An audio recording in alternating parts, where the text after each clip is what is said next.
감사함을 드리며 예수 그리스도의 이름으로 기도드립니다. 아멘. 우리 성경 말씀을 함께 보겠습니다. 마태복음 5장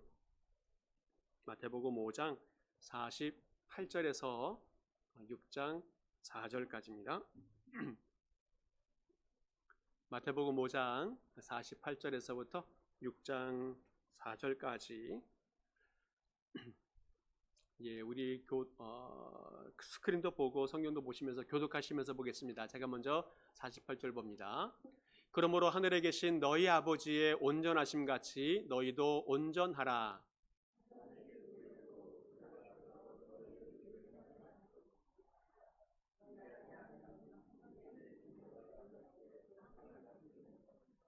그러므로 구제할 때에 외식하는 자가 사람에게서 영광을 받으려고 회당과 거리에서 하는 것 같이 너희 앞에 나팔을 불지 말라. 진실로 너희에게 이르노니 그들은 자기 상을 이미 받았느니라. 같이 읽겠습니다. 내 구제함을 은밀하게 하라. 은밀한 중에 보시는 너희 아버지께서 갚으시리라. 아멘. 계속해서 산상수훈 말씀을 함께 나누고 있습니다. 마태복음 5장, 6장, 7장 이 세 장이 산상수훈 말씀인데 이 말씀은 예수님의 가르침의 가장 핵심된 그런 주제로 정리가 되어져 있습니다.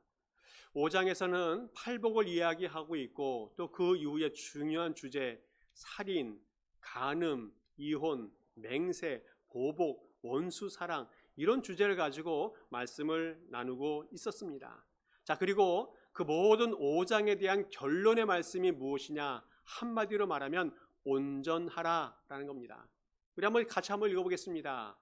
48절입니다. 같이 한번 읽습니다. 시작. 그러므로 하늘에 계신 너희 아버지의 온전하심 같이 너희도 온전하라. 하나님께서 우리에게 말씀하십니다. 하나님처럼 우리도 온전한 삶을 살 것을 말씀하시면서 귀한 말씀을 제시해 주고 있습니다. 여기서 온전하다는 말씀은 구약에서는 어떻게 사용하는가 하면 하나님 앞에 제사를 드릴 때 그 제물이 흠이 없이 준비된 제물을 드리는 것, 하나님이 합당하게 여기는 것, 그것을 이야기합니다. 출애굽기 12장에서도 이렇게 이야기하고 있어요. 너희 어린 양은 흠도 없어야 되고 1년 돼야 되고 수컷으로 해야 되고 양이나 염소 중에서 취해야 된다는 그런 조건이 있는데 이 조건에 합당한 그 조건을 맞출 때에 주님께서 온전하다라고 말합니다. 하나님 앞에 전적으로 헌신되어지는 것, 의로움의 조건에 합당한 것, 이것을 온전하다라고 말하고 있습니다. 또 신약에서는 어떻게 표현하고 있냐면 성숙하다, 또 다 성장했다, 그래서 성장한 어른처럼 완전하다는 의미가 이 말씀이 되어지겠습니다. 예수님의 제자들과 하나님의 백성들이 예수님이 온전했던 것처럼 예수님을 따르는 제자들도 온전한 삶을 살기를 주님께서 바라고 계시다는 겁니다. 그래서 여러 가지 말씀을 집중해서 가르치시면서 온전한 삶을 살 수 있도록 제시해 주고 있어요. 특별히 5장 말씀 속에서는 산상수훈의 어떤 이론적인 가르침을 정리해 놓았다면 6장부터는 구체적인 실천 사항들을 지도해 주고 있는 모습을 보게 되어집니다. 특별히 6장을 보게 되어지면 어떤 내용들이 나왔는가 하면 구제, 기도, 금식 이 세 가지 내용에 대해서 좀 자세하게 정리를 해주고 있어요. 구제하는 것, 기도하는 것, 금식하는 것, 이것은 유대인들이 자신들의 경건 생활을 유지하기 위해서 아주 중요한 분야라고 생각하고 있었던 분야였습니다. 그래서 이 중요한 분야, 이 분야를 통해서 자신의 신앙이 온전해지고 경건해질 수 있다고 생각했기 때문에 주님께서 이 말씀을 집중적으로 가르쳐주고 있어요. 구제한다는 것은 무엇입니까? 다른 사람들에게 자신이 얼마만큼 경건한지를 보여주는 행위가 구제입니다. 또 기도란 무엇입니까? 그것은 하나님 앞에 자신의 경건함을 드러낼 수 있는 행위가 이 기도가 되어지겠습니다.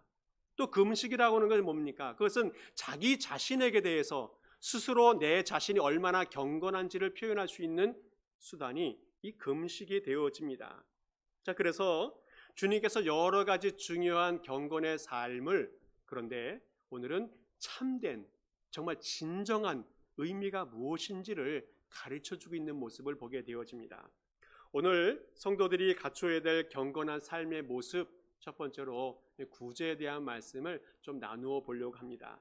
하나님께서 우리에게 분명하게 제시하고 있는 것은 뭐냐면 구제하는 삶을 살 것을 말씀해 주고 있습니다. 자, 그러면 우리가 이 구제하는 삶을 살기 위해서 먼저 무엇을 해야 되는가 하면 하나님이 어떠한 분이신지 좀 알아야 됩니다. 하나님이 어떠한 분이신지. 성경에서 하나님을 어떻게 표현하고 있습니까? 하나님을 전능하신 하나님, 창조주 하나님, 만군의 주, 정말 위대하고 놀랍고 크고 웅장한 것들을 많이 표현하고 있는데, 반면에 우리 하나님을 고아와 과부와 나그네의 아버지다라고 표현해주고 있습니다. 시편 68편 말씀을 보겠습니다. 같이 한번 읽습니다. 시작. 그의 거룩한 처소에 계신 하나님은 고아의 아버지시며 과부의 재판장이시라. 우리 하나님이 어떠한 분이시냐? 여러 영역이 있지만 고아의 아버지이시고 과부의 재판장이 되어주신다. 우리 하나님은 거룩한 성소에 계셔서, 높은 하늘에 계셔서, 위엄과 권위가 계셔서 우리의 삶과 동떨어져 있는 것처럼 여겨지지만 그렇지 않다는 겁니다. 억울함을 당하는 사람들, 고통을 당하는 사람들, 고아와 과부와 나그네들, 약자들의 보호자가 되어주시는 분이 우리 하나님이라 말씀하고 있습니다. 성경뿐만 아니라 고대의 그 근동에 있는 여러 가지 문서들이 있는데, 우가린 문서라는 것이 있는데, 거기에 보게 되어지면 고아나 과부들을 보호하고 도와주는 것, 이것은 이상적인 왕의 어떤 특별한 임무라고 규정이 되어져 있습니다. 성경에서도 하나님께서 어떠한 모습으로 우리에게 비춰주고 있는지, 특별히 어려운 자들을 보호해 주는 것이 하나님의 의무이고 또 하나님의 모습이라는 것을 우리에게 보여주고 있어요. 그러면서 실제적으로 우리 주님은 어려운 자들, 그들을 도와주는 제도를 만들어 놓았는데, 그것이 안식년 또 희년, 이런 제도들입니다. 이 사람이 살다 보면 경제적으로 어려움을 당할 수 있습니다. 그러다 보면 빚을 내기도 하고 돈을 빌리기도 합니다. 근데 문제는 그 어려운 사람들은 빚을 내도 다시 되갚을 능력이 없다는 거예요. 그러다 보면 재산도 뺏기고 집도 뺏기고 우리 자녀들도 빼앗겨 가게 되어지고 나 자신도 나의 아내도 종으로 팔려가는 기회들이 많이 생기게 되어진다는 겁니다. 자, 그런데 7년이 되어지면 면제년, 안식년이 되어집니다. 그리고 50년이 되어지면 희년이 되어지게 되어지는데, 그때는 모든 빚이 탕감이 되어집니다. 원래 빼앗겼던 땅이 주인에게로 돌아가게 되어집니다.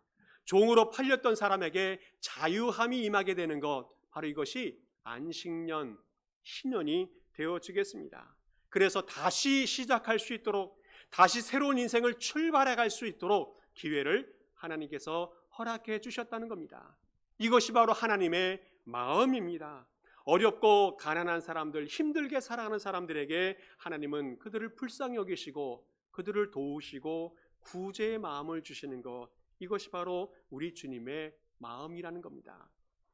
그 마음을 우리에게 가르쳐 주시면서 우리들도 구체적으로 도움의 손길을 펼치면서 살아갈 것을 주님께서 권면해 주고 있습니다. 신명기 15장 말씀 보게 되어지면 이렇게 강조하고 있어요.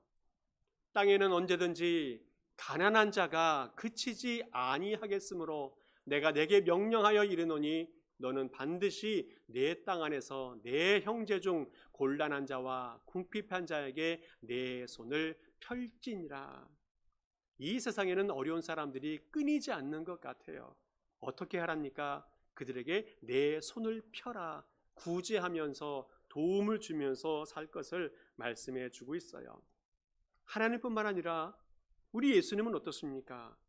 우리 예수님도 하늘의 모든 영광과 권세와 능력을 다 포기하고 이 낮고 낮은 이 땅에 오셨어요. 그래서 우리 예수님을 낮은 자의 하나님이다 라고 이렇게 부릅니다. 그리고 이 땅에서 어떠한 삶을 사셨습니까? 예수님은 한마디로 머리 둘 곳이 없다라고 할 만큼 가난하고 어려운 삶을 살았습니다. 누가복음 9장에도 구체적으로 말씀을 해주고 있어요. 같이 한번 읽습니다. 시작. 예수께서 이르시되 여울도 굴이 있고 공중의 새도 집이 있으되 인자는 머리 둘 곳이 없도다 하시고, 예수님은 머리 둘 곳이 없을 만큼 궁핍한 삶을 살았습니다. 그런데 놀라운 것은 예수님은 비굴하지 않았어요. 오히려 당당했습니다. 뿐만 아니라 어려운 사람들을 찾아다니시면서 그들을 위로하시고 그들에게 용기를 주셨던 분이 우리 주님이셨습니다. 그래서 그런지 예수님의 주변에는 배고픈 사람들, 병들어 아픈 사람들, 마음이 상처가 있고 아픔이 있는 사람들이 항상 들끓었고 가득 찼던 것을 보게 되어집니다. 예수님은 그들을 마음으로 위로하시고 그들을 격려하시고 그들을 축복하셨습니다. 뿐만 아니라 실질적으로 그들의 배를 채우시고 병을 치유하시고 입히시고 고난을 해결해 주시는 모습들을 우리 예수님께서 보여주셨다는 겁니다. 그러면 예수님의 제자들은, 예수님의 본을 받은 제자들은 어떠한 모습으로 살아갑니까? 야고보서에도 이렇게 이야기해 주고 있어요. 하나님 아버지의 앞에서 정결하고 더러움이 없는 경건은 고아와 과부를 그 환난 중에서 돌보고 또 자기를 지켜 세속에 물들지 아니하는 것이다. 야고보가 이야기하는 경건이란 뭡니까? 경건하게 살아간다는 것은 두 가지를 말씀하고 있는데, 어려운 사람을 돕는 구제가 경건이고 또 하나는 세상에 물들지 않도록 자신을 지키는 것이 경건이다라고 말하고 있습니다. 어려운 사람을 돕는 것, 바로 그것이 경건한 삶이라고 야고보가 가르쳐 주고 있어요. 우리가 잘 아는 테레사 수녀님이 있습니다. 인도에서 카톨릭 교회에 수녀로서 평생을 바쳤던 아주 귀한 인물입니다. 1950년도에서부터 인도 캘카타에서 사랑의 선교를 조직하고 그 사랑의 선교회를 통해서 빈민이나 병자들이나 고아나 죽어가는 자들을 위해서 헌신의 삶을 살게 되어집니다. 45년 동안 그 사역을 하게 되어져요. 그리고 1979년도에는 노벨상을 받고 또 한 10년 더 있다가 87세로 인도에서 그 생을 마감하게 되어집니다. 노벨상을 받을 때 보통 사람들은 그 상마저도 거부했을 거라고 여겨지는데 상을 받아요. 그러면서 이렇게 이야기합니다. 저는 우리 가난한 사람들을 위해 청빈을 선택했습니다. 그러나 배고프고 벌거벗고 집이 없으며 신체가 장애가 있고 눈이 멀고 병에 걸려서 사회로부터 돌봄을 받지 못하고 거부당하고 사랑받지 못하고 사회의 짐이 되고 이 모든 이들이 외면하는 사람들의 이름으로 이 상을 기쁘게 받겠습니다. 많은 사람들이 핍박을 하거나 멸시하거나 천대하는 그 어려운 사람들의 이름으로 이 상을 받겠다라고 이야기해요. 또 종종 주변에 많은 사람들이 이 수녀님을 향해서 이렇게 이야기합니다. 그냥 구제하지 말고, 이렇게 표현하죠. 물고기를 그냥 주지 말고 물고기를 잡을 수 있는 방법을 가르쳐 주어라. 그래야 그들이 회복할 수 있다라고 비난하는 사람들이 있었어요. 그때 이 수녀님이 이렇게 대답합니다. 내가 돕는 사람은 물고기조차도 잡을 수 없는 사람을 돕는 것이다. 참 의미 있는 말입니다. 물고기를 잡을 수 있는 능력이 있는 사람이 있는가 하면 물고기조차도 잡을 수 없는 더 어려운 사람이 있는데 그들을 돕고 있다는 말씀을 하고 있어요. 세상에는 어려운 사람들이 많이 있습니다. 도움의 손길을 기다리는 사람들이 많이 있는데 우리의 손이, 주님의 복음을 든 우리의 손이 그들에게 구제에 도움의 손길이 될 수 있기를 간절히 축복합니다. 예나 지금이나 먹고 사는 것이 참 어려운 시대를 살고 있습니다. 저도 옛날을 생각하게 되어지면 참 어렵게 살았다는 생각이 들어요. 머릿속에 잠깐 지나가는 것이 한 방 안에 잠을 잘 때 아버지가 눕고 어머니가 눕고 제가 눕고 작은 형, 큰 형, 한 방에 5명이 또르르 누워 있으면 방이 꽉 차요. 그죠? 그렇게 살았던 시절이 있었습니다. 반지하를 살면서 비가 많이 오면 천장에 물이 새갖고 이걸 받으려고 난리를 치기도 하고 벽에 곰팡이나 또 이불이 눅눅했던 그런 기억들이 있습니다. 한국의 어린 시절, 어려운 시절을 보냈던 기억들이 있는데 지금 미국은 세계 최강대국 아닙니까? 그런데도 아직도 여전히 어려운 사람들이 많이 있다고 해요. 며칠 전 뉴스를 보게 되니까 뉴욕의 렌트비가 방 한 칸에 아파트 평균 가격이 4,100불이라고 합니다. 그래서 너무너무 어려워서 살기가 어렵다는 거예요. 여기 동부뿐만 아니라 서부의 LA의 렌트비가 너무너무 올라서 매달 퇴거 통지서를 받는 사람이 7천 가정이라고 합니다. 매달 쫓겨나는 가정이 7천 가정이라고 해요. 집값이 오르고 렌트비가 오르고 물가가 올라서 먹고 살기 어려운 시대가 지금 이 시대인 것 같습니다.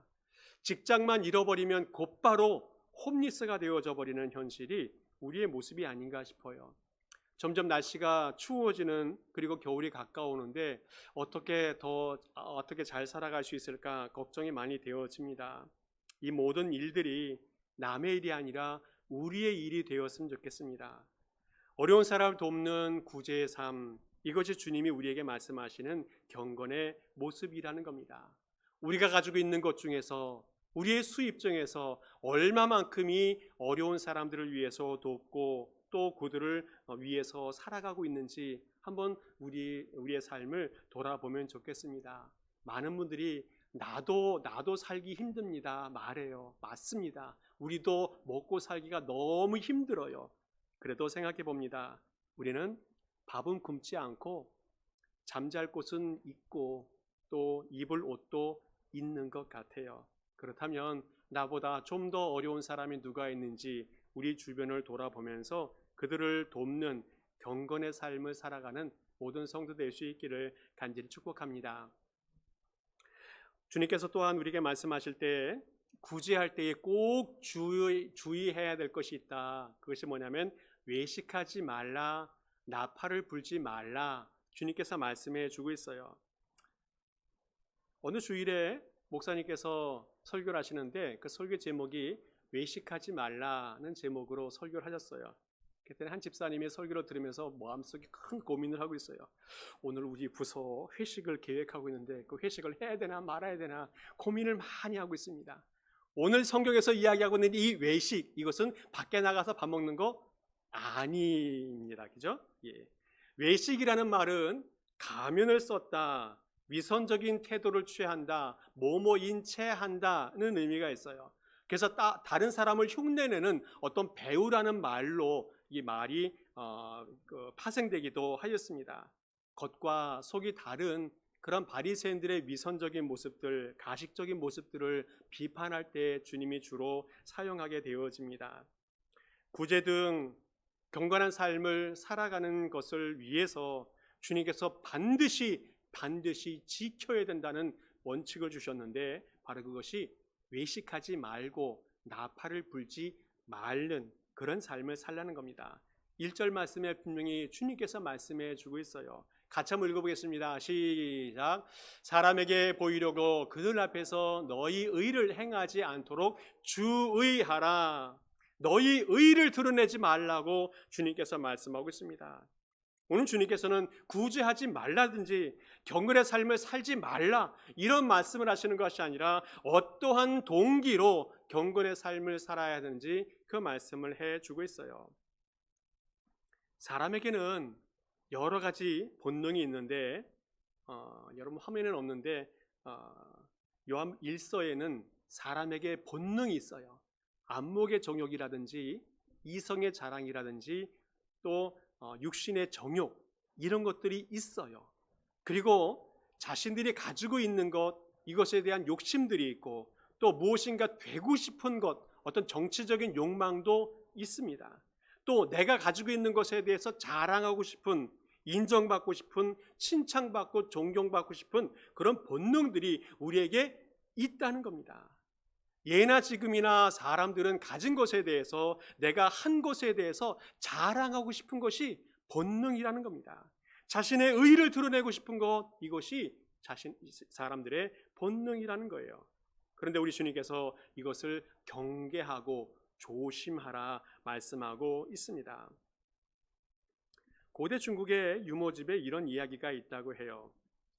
한 사람이 침대를 하나 샀는데 그 침대를 자랑하고 싶어서 안달이 났습니다. 근데 대놓고 이 자랑을 하면 안 되니까 이제 꾀병을 알면서 주변에 소문을 냈어요. 내가 아프니까 병문안 오라고. 그래서 침대에 딱 누워 있어요. 멋진 좋은 침대에. 근데 그 마을에 또 자랑을 굉장히 좋아하는 사람이 하나 있네요. 그분은 속바지를 하나 샀어요. 그래서 이때다, 잘 됐다 싶어서 속바지를 입고 병문안을 갑니다. 그래서 중국 옷은 겉을 이렇게 들춰낼 수 있잖아요. 그래서 발을 하나 딱 침대에 올리면서 위로해요. 빨리 쾌유하시기 바랍니다. 그죠? 그때 누워 있었던 그분이 이렇게 이야기해요. 내가 앓고 있는 병이나 당신이 앓고 있는 병이나 똑같은 병이다 라고 말해요. 무슨 병입니까? 자랑병이에요. 자랑병. 모든 사람들은 자신의 인물, 또 혈통, 또 지위, 경건, 이 모든 특별한 것에 대해서 자랑하고 싶은 마음이 있습니다. 예수님께서 무엇이라고 말씀합니까? 1절에는 자기 의를 드러내지 말라. 2절에서는 나팔을 불지 말라 말씀하고 있어요. 3절에서 구체적으로 어떻게 말하는 겁니까? 오른손이 하는 것을 왼손이 모르게 하라. 여러분 어때요? 오른손이 하는 것을 왼손이 모르게 할 수 있습니까?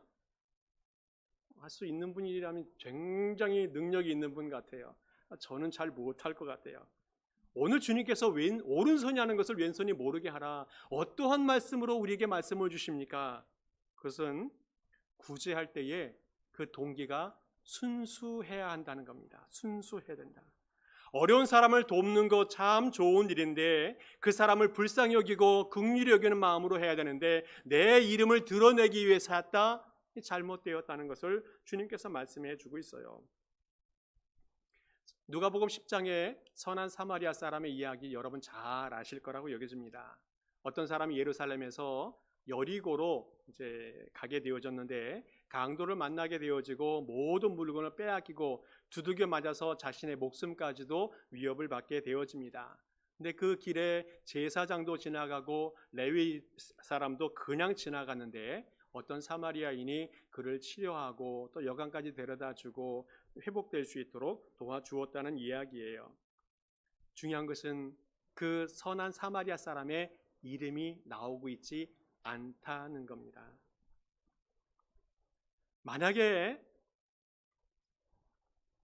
사람이 뜸한 곳, 사람이 인적이 없는 곳, 예루살렘 한 거리 한 중간에 이런 일이 벌어졌다면 레위 사람 또 제사장이 그냥 지나갔을까요? 예루살렘 한복판에 어려운 사람이 누워 있다면 제사장과 레위인이 그걸 보고 그냥 지나갔을까라는 겁니다. 많은 사람들이 보고 있었다면 설마 그러지 않았을 거라는 거예요. 무엇을 말합니까? 그 마음속에 순수한 동기가 없기 때문에 사람을 돕지 않는다는 거예요. 우리의 마음속에는 내 이름이 드러나지 아니하여도 사람들이 보지 않아도 그 사람에 대한 불쌍함과 그 사람에 대한 긍휼히 여기는 마음을 가지고 돕는 것, 이것이 오늘 주님께서 말씀하시는 구제의 마음이라는 겁니다. 또 하나 주님께서 오른손이 하는 것을 왼손이 모르게 하라는 말씀은 뭐냐면 구제한 후에는 잊어버리라는 겁니다. 잊어버려라. 마태복음 25장 보게 되어지면 마지막 날 하나님께서 세상의 모든 사람들을 한자리에 모아놓고 심판을 하는 모습이 나와요. 거기 보면 양과 염소를 분리해서 그들을 책망하고 또 축복하는 그런 내용들이 나오는데, 먼저 오른쪽에 있는 양들에게 주님께서 말씀하십니다. 그때 임금이 그 오른쪽에 있는 자들에게 이르되, 내 아버지께 복을 받은 자들이여, 나와 창세로부터 너희를 위하여 예비된 나라를 상속받으라. 내가 줄일 때에 너희가 먹을 것을 주었고, 목마를 때에 마시게 하지 아니하였고, 나그네가 되었을 때에 영접하였고, 헐벗을 때에 옷을 입혔고, 병들었을 때에 돌보았고, 옥에 갇혔을 때에 와서 보았느니라. 어려운 사람을 돕는 것, 그것이 복을 받는 축복의 조건이 되어서 하나님이 예비하신 그 나라에 들어가게 되어진다는 말씀을 하고 있어요. 그 다음 보게 되어지면 왼쪽에 있는 염소들에게 41절부터는 이렇게 말하고 있습니다. 왼편에 있는 자들에게 이르되, 저주를 받은 자들아, 나를 떠나 마귀와 그 사자들을 위하여 예비된 영원한 불에 들어가라. 내가 줄일 때에 너희가 먹을 것을 주지 아니하였고, 목마를 때에 마시게 하지 아니하였고, 나그네가 되었을 때에 영접하지 아니하였고, 헐벗을 때에 옷 입히지 아니하였고, 병들었을 때와 옥에 갇혔을 때에 돌보지 아니하였다. 오늘 말씀하시는 것을 보면서 무엇을 압니까?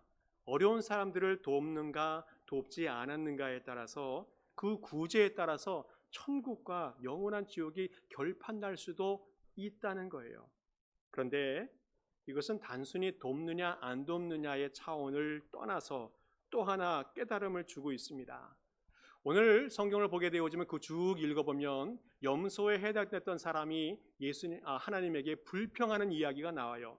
주님이 언제 굶주렸고 언제 헐벗었고 언제 추워서 내게 나타났습니까? 그렇다면 내가 도와주었을 것입니다 라고 불평하는 사람이 나와요.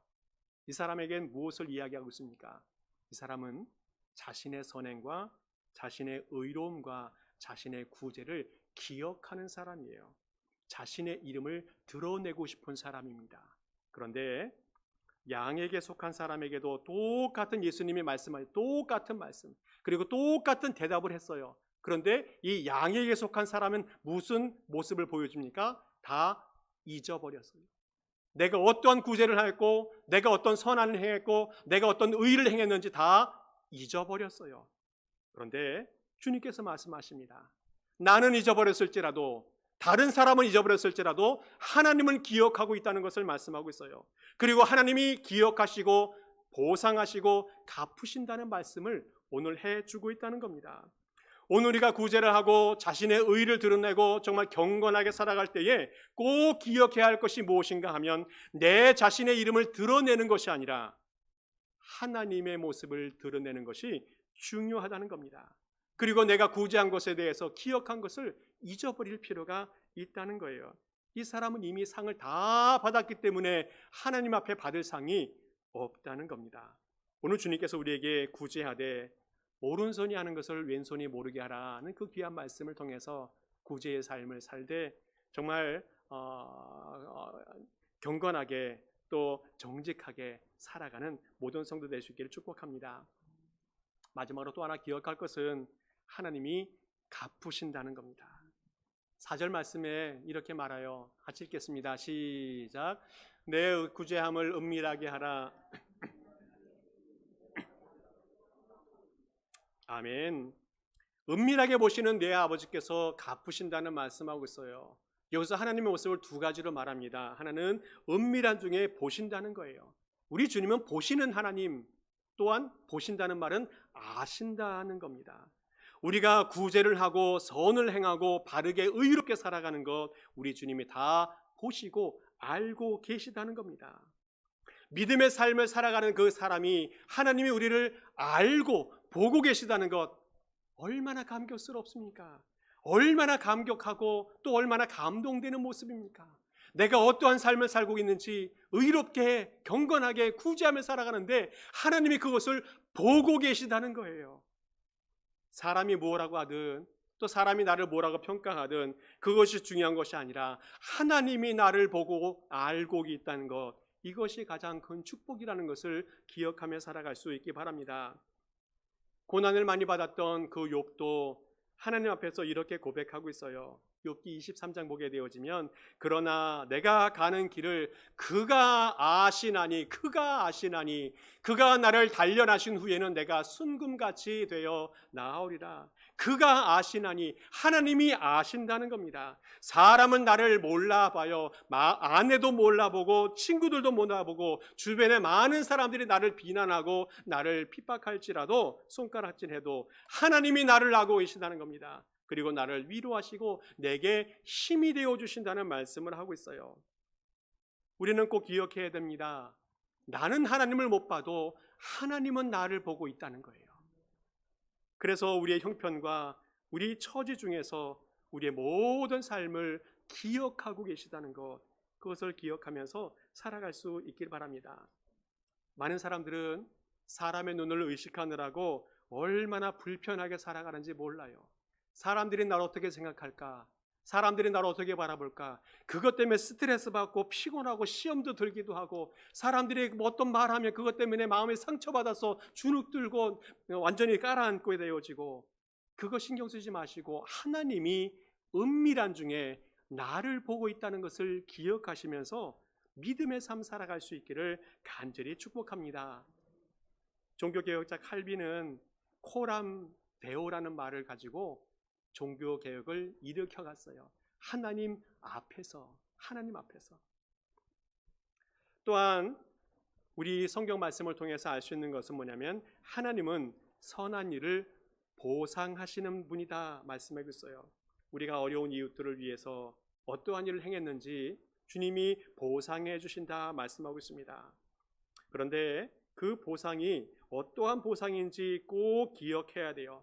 누가복음 6장 말씀 보니까 아주 엄청난 보상을 우리에게 해주고 있습니다. 누가복음 6장 말씀을 한번 읽어보겠습니다. 시작. 주라 그리하면 너희에게 줄 것이니 곧 후히되고 누르고 흔들어 넘치도록 하여 너희에게 안겨주리라. 너희가 헤아리는 그 헤아림으로 너희도 헤아림을 도로 받을 것이니라. 아멘. 우리 주님이 우리에게 보상하시는데 어떻게 하십니까? 후히 되어 누르고 흔들고 넘치도록 주시겠다. 저는 가끔 이런 말씀이 생각나요. 내가 많은 것이 없어서 다른 사람에게 구워주거나 줄 것이 별로 없지만 만약에 구워준다면 그 사람이 안 갚아도 좋을 것 같아요. 그러면 하나님이 갚으신다는 겁니다. 하나님이 이렇게 갚으신다는 거예요. 후히 되어 누르고 흔들어 넘치도록 주시겠다. 이 말씀 기억하면서 구제의 경건의 삶 살아가는 성도 될 수 있기를 축복합니다. 말씀을 정리합니다. 교회가 부패하지 않으려면 여러 가지 해야 될 일이 많이 있는데 가난한 자를 도와야 된다는 말이 있습니다. 교회가 부패하지 아니하려면, 개인이 부패하지 아니하려면 돈이나 물질에 매이면 안 되는데 그렇게 하기 위해서는 어려운 사람을 돕는 구제의 삶이 필수적이라는 겁니다. 오늘 이 말씀을 기억하면서 구제의 삶을 통해 우리의 경건의 삶을 실천해 갈 수 있길 바랍니다. 날이 점점 추워가서 몸도 마음도 추워지는 계절인데 우리의 구제하는 우리의 손을 통해서 우리 주변이 따뜻한 그런 세상 만들어 갈 수 있기를 간절히 축복합니다. 함께 기도하겠습니다. 하나님 아버지 감사합니다. 오늘도 경건하게 살아갈 수 있는 그 길을 가르쳐 주심에 감사를 드립니다. 우리를 불꽃 같은 눈동자로 바라보시는 하나님을 인정하고 기억하게 하여 주옵소서.